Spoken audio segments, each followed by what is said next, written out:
हमारे साथ बिहार का जाना पहचाना चेहरा मधु मंजरी कुशवाहा जी है। इनकी एक और खूबी है कि उन्होंने अभी पटना से मेयर का चुनाव भी लड़ा था और राष्ट्रीय जनता दल की प्रवक्ता हैं, प्रदेश प्रवक्ता हैं मधु मंजरी कुशवाहा जी।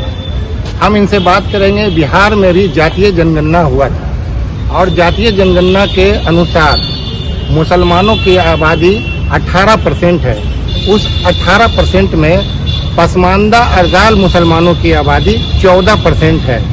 अभी आरजेडी का नेशनल एग्जीक्यूटिव कमेटी जो बनी है उसमें 3 मुसलमान हैं, तीनों उच्च वर्ग के हैं, फॉरवर्ड मुसलमान हैं। इसी तरह से महिला विंग जो है उसमें भी पसमानदा मुसलमान नहीं के बराबर है। तो आरजेडी जो सोशल जस्टिस और सोशल इंजीनियरिंग की बात करती है तो इसमें पसमानदा और अरजाल मुसलमानों को कहाँ पर देखती है? देखिए, सबसे पहली बात है कि आरजेडी जो है ये सभी समाज, सभी धर्म, सभी को लेकर के साथ में चलने वाली पार्टी है। आरजेडी जो है हमेशा आदरणीय तेजस्वी प्रसाद यादव जी कहते हैं A to Z की पार्टी।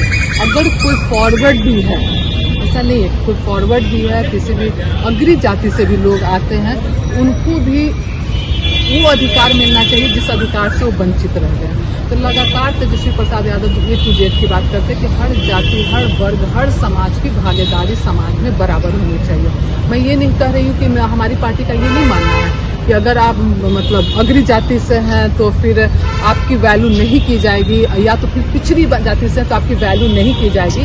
हम हर किसी को बराबर समान, अगर देखते हैं संगठन में भी आप देखेंगे हर जाति का, समाज के लोगों को मिलाकर के, महिलाओं को भी मिलाकर के संगठन का भी गठन हुआ है। इस तरह की बात है। लेकिन जहाँ तक अब बात करते हैं तो ये आपस में लड़ाने की बात है कि मतलब अब मुस्लिम है तो मुस्लिम में भी ये अग्री है, ये पिछड़ी है।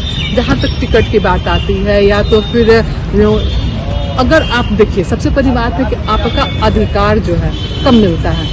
जब आप अपने आप को भी अधिकार के बराबर बनाना चाहिए।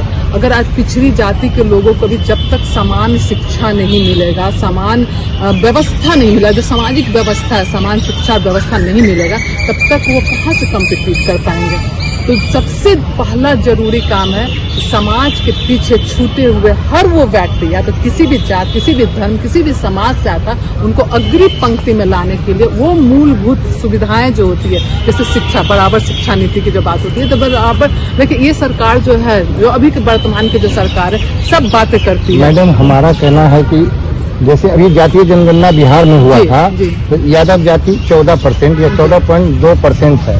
इसी तरह से 18% मुसलमान हैं। उस 18% में 14% पसमानदा अरजाल यानी कि बैकवर्ड मुसलमान है, यानी दलित मुसलमान है। हो तब जाके समाज का, सही समाज का निर्माण होगा। और ये आपस में लड़ाई जो होती है ना, कि आपस में लड़वाने की बात होती है कि ये पासमंदा है तो इनको ये नहीं मिला, उनको वो नहीं मिला। मैं तो कहती हूँ कि सिर्फ एक संगठन में जगह नहीं, हमें पूरा का पूरा जो समाज को आगे बढ़ाने के लिए लड़ाई लड़नी चाहिए। हर समाज, हर घर में एक नौकरी वाला लोग हो, हर बच्चों को सब बराबर शिक्षा मिले, सरकारी स्कूलों में भी प्राइवेट स्कूलों की शिक्षा मिले, इसकी बात करके। आज की सरकार क्या है, प्राइवेट, हर चीज को प्राइवेट कर रहा है, अब प्राइवेटाइजेशन की ओर आगे बढ़ रहा है। मैडम, ऐसा है कि मुसलमान जो 18% है, परसेंटेज लोग आरजेडी को वोट देते हैं जी। पसमानदा अरजाल समाज ये चाहता है कि जैसे हिंदुओं में बताया जाता है कि यादव इतना % है, कुर्मी इतना है, मांझी इतना है, पासवान इतना है, उसी तरह से मुसलमानों में भी जात पात है जी।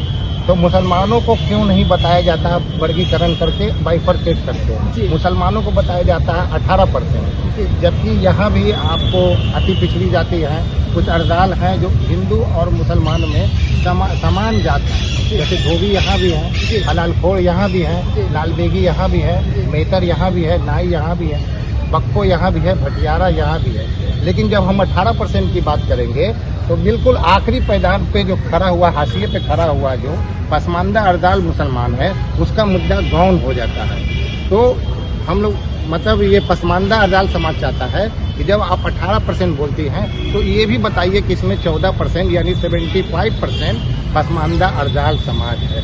देखिए, जैसे कि आप आरक्षण की बात करते हैं या तो उनके अधिकार की बात करते हैं या माइनॉरिटी की बात करते हैं, तो कहीं नहीं 18% की जब बात होती है ना, तो ये सारा मलाई जो है फॉरवर्ड मुसलमान खा जाता है। जी बिल्कुल।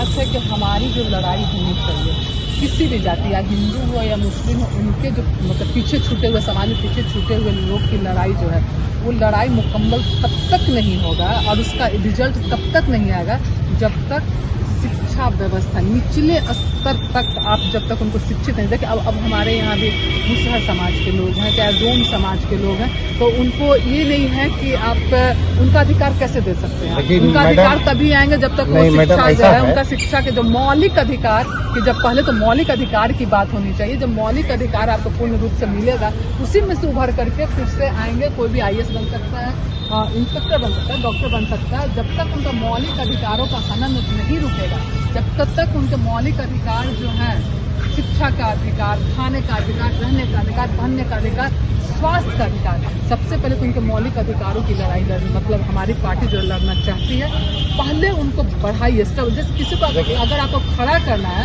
तो दौड़ाना है तो पहले तो खड़ा होना सीखा होगा, फिर चलना सीखना होगा, फिर दौड़ने के लिए सीख सकते हैं। ऐसा है मैडम कि भारत में मुसलमानों की आबादी 15% है और संसद में प्रतिनिधित्व सिर्फ 4% है।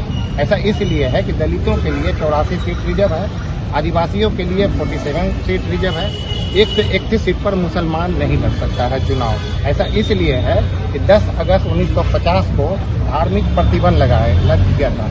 अगर एक ही घाट पर मुस्लिम धोबी और हिंदू धोबी भी समान काम और समान जात पे काम कर रहा है तो उनको दलित का दर्जा मिल रहा है। आज इनको फॉरवर्ड मुसलमान का दर्जा मिल रहा है, इनको कोई सुविधा नहीं है। तो जात के आधार पर और समान काम के आधार पर समान आपको अनुसूचित जाति के रिजर्वेशन का लाभ मिलना चाहिए। आप इसके फेवर में एकदम बिल्कुल। देखिए कुछ जगह तो ऐसा होता है मानते जैसे कि आदिवासियों में जो शिक्षित आदिवासी है, मैं वही बोलूँगी कि आप देखिए झारखंड की लड़ाई करती है। जो मतलब जो आदिवासी लोग हैं ना, जो ट्राइबल्स लोग हैं, तो इसमें क्या है कि जो लोग शिक्षित हो चुके हैं, खास करके जो किसी मतलब जो अच्छी शिक्षा प्राप्त करें तो ऑब्वियसली बात है पूरा जो है उनका जो सरकारी सुविधाएं जो होती है, नौकरी है, वही जा पाते हैं। तो मैं फिर से वही बोलूँगी कि वहाँ भी देखिएगा जो लोग रियल में गाँव में रह रहे हैं, रियल में जंगल में रह रहे हैं, जो आदिवासी हैं, शिक्षा का अभाव की वजह से वो जो मूलभूत सुविधा से दूर रहते हैं। सबसे ज़्यादा पहला तो जरूरी है कि शिक्षित करना जरूरी है कि आपने देखिए हिंदू हो या मुस्लिम हो, किसी में अगर ऐसा है मैडम कि बिहार में 40 विधानसभा का सीट रिजर्व है, जिसमें 38 दलितों के लिए है और 2 आदिवासियों के लिए है। कटिहार में एक मनिहारी विधानसभा सीट है जहां 52% मुसलमान हैं और 7% ओनली आदिवासी हैं, उनके लिए सीट रिजर्व है। बिहार में आपको 1.5% ही आदिवासी समाज के लोग हैं, लेकिन उनको 7.5% रिजर्वेशन है। तो मुसलमान भी तो आप तरक्की के इस दौर में एकदम आखिरी पैदान पे उनके बारे में भी सोचना चाहिए। बोल रहे हैं, बिल्कुल सोचना भी चाहिए। और जो हमारी पार्टी लगातार काम कर रही है मतलब संगठन से लेकर के विधानसभा लोकसभा तक भी काम करे और आगे भी करेगी। और लोगों में हमारे नेता आदरणीय तेजस्वी प्रसाद यादव जी सबके लिए सोचते हैं, सबके लिए विचार करते हैं और हमारी मतलब सबको आगे बढ़ाने का जो काम करते हैं। तो आपकी बात बिल्कुल सही है, मान बिल्कुल सही है, लेकिन फिर से मैं वही बोलूँगी, शिक्षित जब तक नहीं होंगे आपको अधिकार का जो अधिकार है वो नहीं मिल पाएगा। तो सबसे ज़्यादा जरूरी है कि शिक्षा का जो अभाव है उसे पूर्ण रूप से खत्म करना चाहिए और सबको शिक्षा का बराबर अधिकार। हमसे बात करने की बहुत